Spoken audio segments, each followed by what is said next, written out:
Sales Navigator, right? It's going to change the game for you.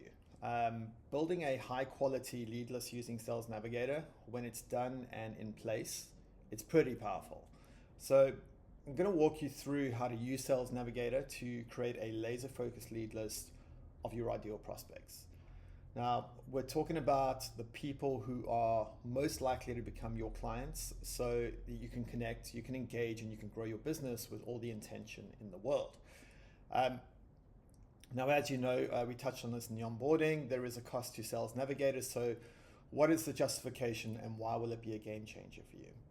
So on other platforms, getting super specific about your audience, like, for example, let's say we're targeting 25 to 45-year-old moms who love climbing Lion's Head in Cape Town. It's pretty specific. I mean, this would require a paid ad campaign to target them, right? But with Sales Navigator, you can access the same level of specificity for free using organic content. But there is a catch. You are limited to sending 100 connection requests per week, at least initially. But then as you build up your usage, that number can go from 100 to 150 to even 200 per week. That's almost increasing your network by 800 to 1,000 per month. And the point that I'm making is that each of these connection requests needs to be sent to someone who truly fits your ideal profile. So we have to make sure we're setting this up right. Okay, so getting started with Sales Navigator. From your LinkedIn profile, just to the top right, click on the Sales Nav tab. It's going to open up Sales Navigator for you. What you then want to do is you want to click on lead filters, and then almost immediately what you're going to see is that there are a ton of filter options that are going to help you narrow down your search. Right, so the goal here is it's really to refine your search. We want to get to a list of around 5,000 to maybe 10,000 prospects is where we want to get to. And so this range is going to give you a high quality lead pool. It's going to be large enough to be impactful, but specific enough to be relevant. So yeah, let's just jump into the step-by-step guide. First and foremost, current company. I think you can skip this unless your service is hyper targeted to a specific company. If you think niche, I guess a funny example might be I help Apple employees transition to Samsung. As an Apple fan myself, it sounds ludicrous, but yeah, that's going to be rare for most of us, right? So then we move on to, so we're going to skip current company.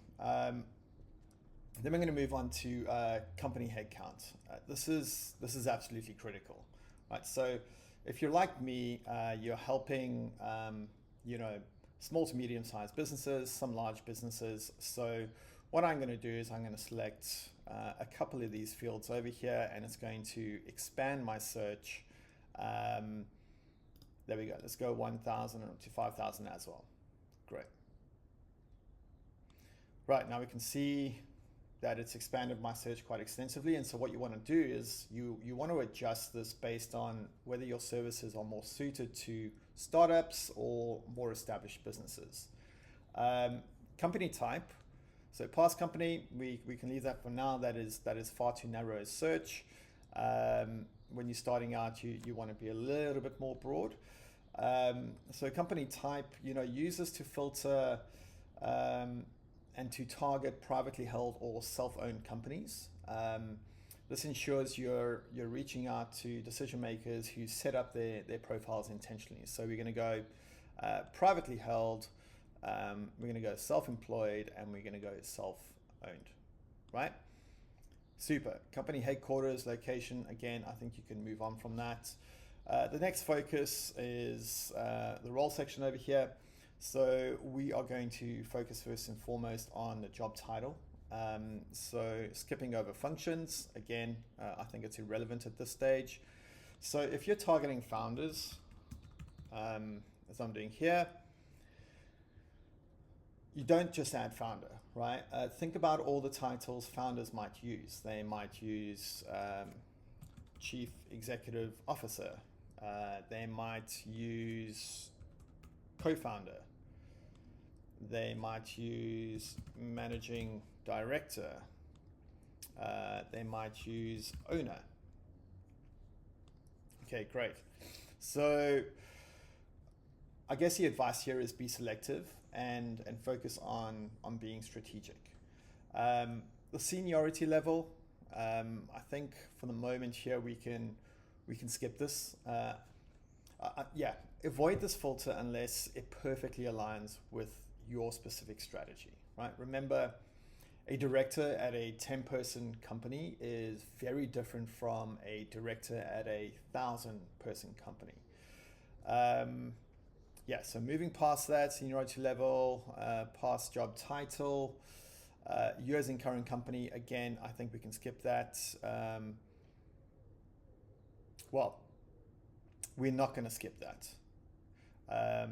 I mixed it up with years in current position. So years in current company actually is a bit of a hidden gem, right? And so the reason I say that is if you've got a high ticket item or service, you can target people who've been at their company for 3 to 5 years. So this ensures, what it does is it ensures that they've had time to establish their stability. So in this instance, I'm going to go for 3 to 5 years, 6 to 10 years. I'm going to go even further than that, more than 10 years. Okay. Geography. Yeah, geography is important. Of course it is. So you want to choose 1 or 2 key locations. For me, it is South Africa. So going to add that as a location. Right. From time to time, I do add other regions too, other African regions. But in this instance, I'm just going to select South Africa. And so what you want to remember here is that this isn't about quantity. Really, it's about quality and it's about relevance.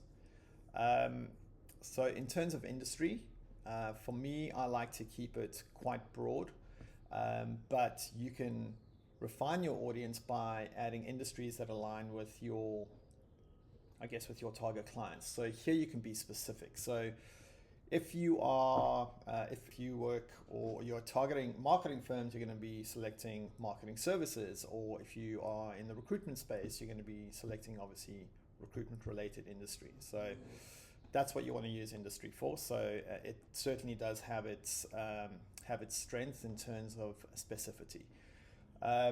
First name, last name, profile language, years of experience. So all of these we can skip for now. They aren't as relevant.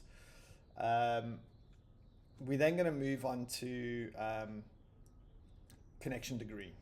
So what you want to do here is you want to be selecting second, and you also want to be selecting third degree connections.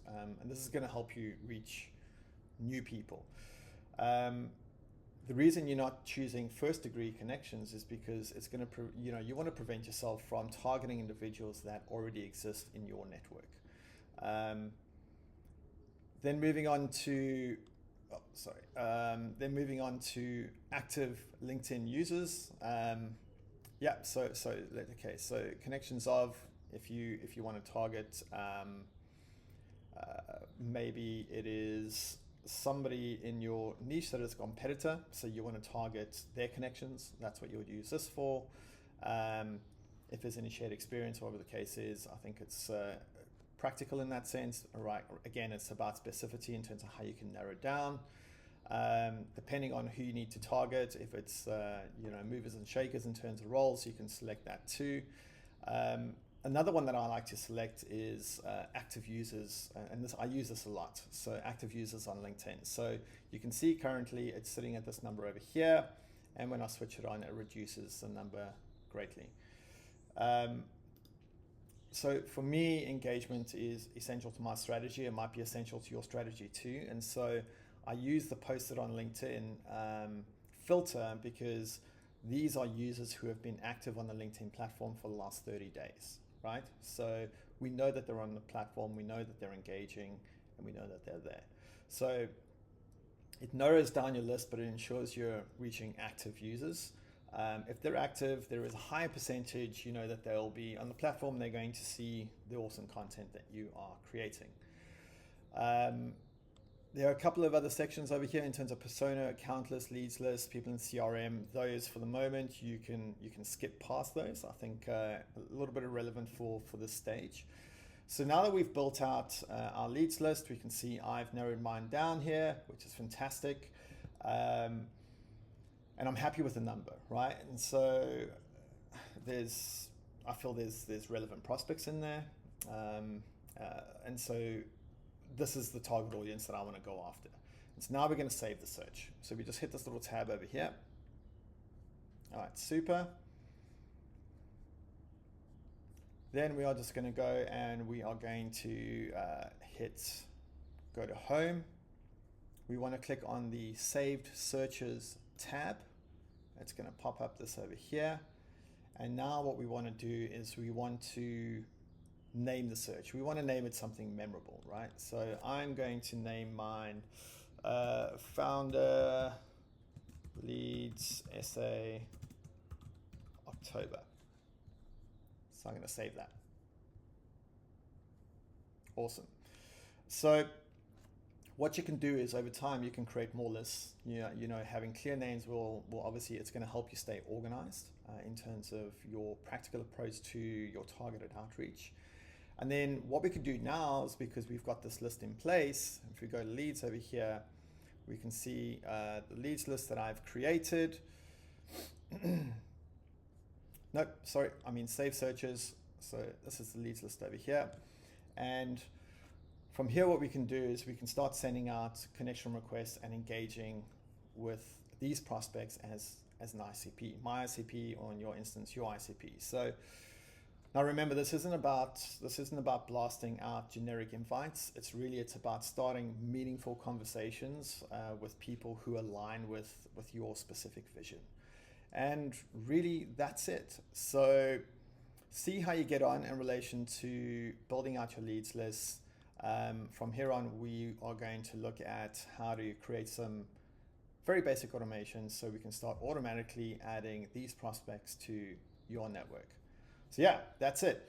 I hope the training sets you up for success. If you have any questions or if you need a bit more clarity, drop me a message. As always, I'm happy to help. I want you to make the most out of LinkedIn, and obviously we're here to help grow your business and grow your influence.